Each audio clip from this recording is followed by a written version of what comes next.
Every week, two stocks hit new lows for reasons that aren't always obvious. In this series, we break down what's behind those moves so you understand what's actually driving the market. This week sends a very clear message. Only about 10 names hit new lows, and none of them got there by accident. Every one of them has a serious issue the market refuses to ignore. That tells us something very important. This market isn't blindly optimistic anymore. It's picky. And the moment it senses weakness, like bad execution, bad strategy, or bad management, it moves on fast. Today, we're looking at two very different companies that both learned this lesson the hard way. You'll want to stick around because the second company's screw up is insane. First, let's start with Li Auto. They show what happens when you're in a brutally competitive market and you're anything less than excellent. Li Auto is a Chinese electric vehicle maker best known for big family-style SUVs and extended-range EVs. These are premium vehicles built around comfort and space. For a while, that worked. Li Auto was one of the standouts in China's EV market, growing fast and earning a reputation for making cars people actually bought. But that story has changed quickly. In the most recent quarter, Li Auto delivered about 93,000 vehicles, down roughly 39% year over year. Revenue fell by more than 36%, and the company slipped back into a net loss for the first time in years. Gross margins have collapsed, and cash flow has turned sharply negative. That's a major reversal, especially for a company that used to look like a steady winner. Part of the problem was execution. Costly recall charges tied to Li Mega didn't help. But the bigger issue is market fit. Big premium SUVs are a tough sell in China right now. Already small family sizes are shrinking further, competition is fierce, and buyers have more options than ever. When sales slow, scale disappears. When scale disappears, margin collapses. And that's exactly what we're seeing here. So, this move to 52-week lows isn't random. It's the market reacting to serious issues. And when fundamentals crack, this market doesn't wait around. The financial damage at Li Auto didn't come out of nowhere. It came from the company trying to change how it operates. Management spent the last few years pushing Li Auto toward a more professional, mature corporate structure. More layers, more process, more internal targets. That might work in a slow, stable industry, but EVs aren't that. However, the Li Mega launch shows exactly why things are going wrong. The Li Mega wasn't just a bad launch. It was a sign the company had drifted away from what buyers actually wanted. Li Mega is a massive van. Vans already have never sold well, but a van that seats 7 people? That's a husband, wife, child, and both sets of grandparents. In a country shaped by the one-child policy, declining birth rates, and declining marriage rates, the market for this vehicle just didn't exist.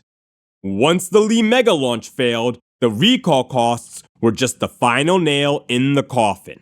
And to make everything worse, China's EV market is in a full-blown price war.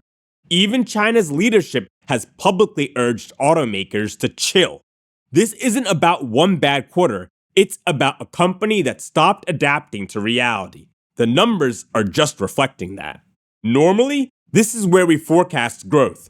However, when issues are this bad, it's pointless to do that. My take is simple. If you're interested in Li Auto, now is the time to watch management like a hawk. If they can turn the company and products around, great. But otherwise, considering there is a real risk this company goes to zero, you're better off looking elsewhere. With Li Auto, the risks have already materialized. Execution risk, competitive pressure, and demographic headwinds are all there. This company is a prime example of what happens when a company faces headwinds. The takeaway? Li Auto shows us just how fast a high-growth story can break down. But It can also be interesting to watch to see how a company recovers. Next up, let's look at Masimo, an even more insane story about how management missteps have shaken investor trust.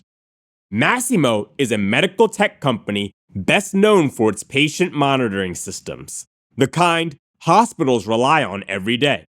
The core business is solid, revenue is growing, margins are healthy, and recurring contracts give the company predictable cash flow.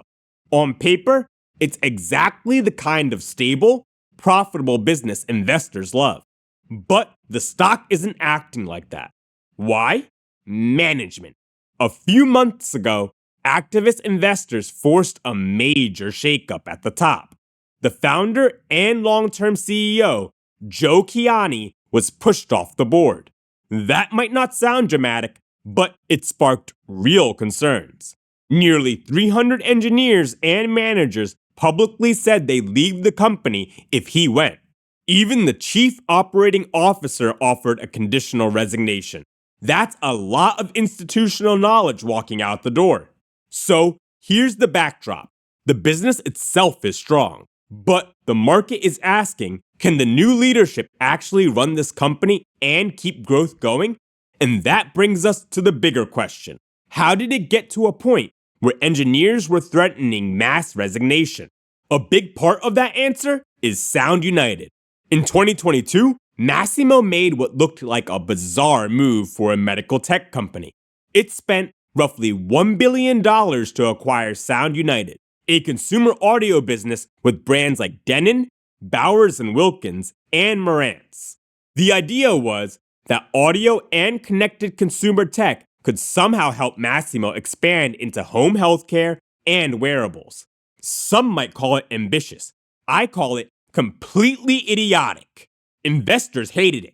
The stock immediately dropped, way more than the acquisition price, because people saw the deal was a distraction from the medical business and a sign that leadership had lost strategic focus. Investors were right. Integration was messy, and the consumer segment never delivered meaningful growth. Eventually, under pressure from shareholders and activist investors, the board sold Sound United to Harman International for about $350 million, a fraction of what Masimo paid. The acquisition and divestiture became a symbol of strategic missteps and a rallying point for critics. This led to activist investor Politan Capital leading a campaign to remove the CEO. That's exactly why engineers and managers threatened to leave. But Politan's campaign was successful and the CEO was removed. Those threats proved to be empty as the engineers stayed. Not that it mattered, layoffs eventually came for them anyway. Normally, this is where we talk valuation. But with Masimo, it's not about numbers. It's about trust. The core medical business is solid. Revenue is growing, margins are strong, and recurring contracts give predictable cash flow. On paper, it's exactly what investors like. But the stock carries a lot of baggage from the failed Sound United integration. The real question is, can the new leadership actually fix this? My take? Only jump in if you have real confidence in the new management. Otherwise, avoid. With Masimo, the risk now is all about execution. Can they reorient the business after the failed Sound United acquisition? The takeaway? Masimo shows that even a great business can get derailed by management missteps. Profitable, recurring revenue isn't enough if investors don't trust leadership to execute. Always factor management credibility into your investment decisions. It can make or break a stock, no matter how strong the underlying business is. So, wrapping up this week's new lows, Li Auto and Masimo couldn't be more different businesses. But the lesson is the same. The market punishes mistakes fast. Li Auto shows what happens when execution missteps, product-market mismatch, and a flawed management style all combine to sink a stock. This is a company that used to look unstoppable. Now, it's facing a very real risk of collapse. Masimo tells a slightly different story. The core business is strong, but Management missteps like the bizarre Sound United acquisition and the resulting leadership shakeup have shaken investor confidence. Even a profitable, recurring revenue business can stumble if management makes a terrible decision. The takeaway? Strong fundamentals aren't enough. Investors must watch management closely. Execution matters, and when a company falters, the market doesn't wait. That's it for today, guys. If you found this helpful, hit like. And since you stuck around this long, join me on Discord. Link in the description. I really do want to talk to you. Thanks. Bye.